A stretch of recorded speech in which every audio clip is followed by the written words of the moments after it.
আর আজকে বরবটি আলু পোস্ত বানানো হচ্ছে।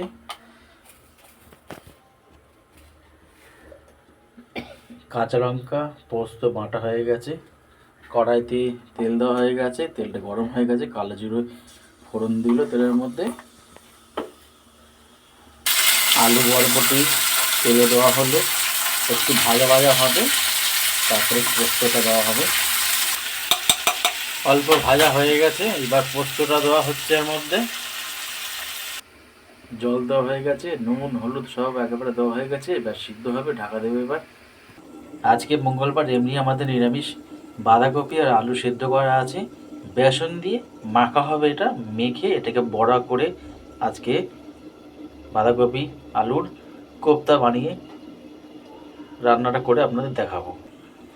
এর মধ্যে আদা, লঙ্কা, ধনেপাতা বাটা দেওয়া আছে, আর জিরে, পাঁচফোড়ন আমি ভেজে মশলাটার মধ্যে দিয়েছি যাতে টেস্ট হয় খেতে, আর নুন চিনি দিয়েছি, খেতে ভালো লাগবে।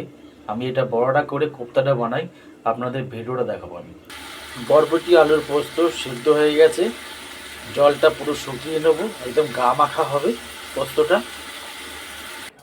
আলু বরবটি পোস্ত হয়ে গেছে, নামিয়ে নিয়েছি। ঝাল ঝাল করে করা হয়েছে, এটা খেতে খুব ভালো লাগবে, আপনারা করে খাবেন একবার। কড়াইটা গরম হয়ে গেছে, সর্ষের তেল দেওয়া হচ্ছে কোপ্তাটা বানাবার জন্যে। তেলটা গরম হয়ে গেছে, এবার বড়াগুলো ছাড়া হচ্ছে। বড়াগুলো তেলে দেওয়া হয়েছে, এবার ভাজা হচ্ছে এগুলো। বাঁধাকপির বড়াগুলো ভেজে নামিয়েছি, এবার আলুগুলো ভাজবো।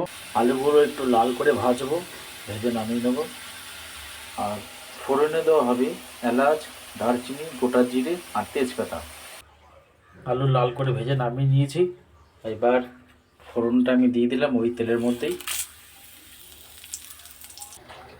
জিরে, আদা, টমেটো, একটা শুকনো লঙ্কা পেস্ট করা আছে, আমি এটা দিয়ে দেবো। এবার নুন হলুদ আর কাশ্মীরি গুঁড়ো লঙ্কা দিয়েছি একটু লাল হওয়ার জন্য। এবার মশলাটা কষাবো। মশলাটা কোনোরকম কষানো হয়েছে, ওর মধ্যে ভাজা আলুটা দিলাম, আর মশলাটাও কষানো, আলুটাও সিদ্ধ হয়ে যাবে। বড়াগুলো ছেড়ে দিয়েছি, কষানো হয়ে গেছে, আর একটু জল দেবো, গ্রেভি হাফটা হবে।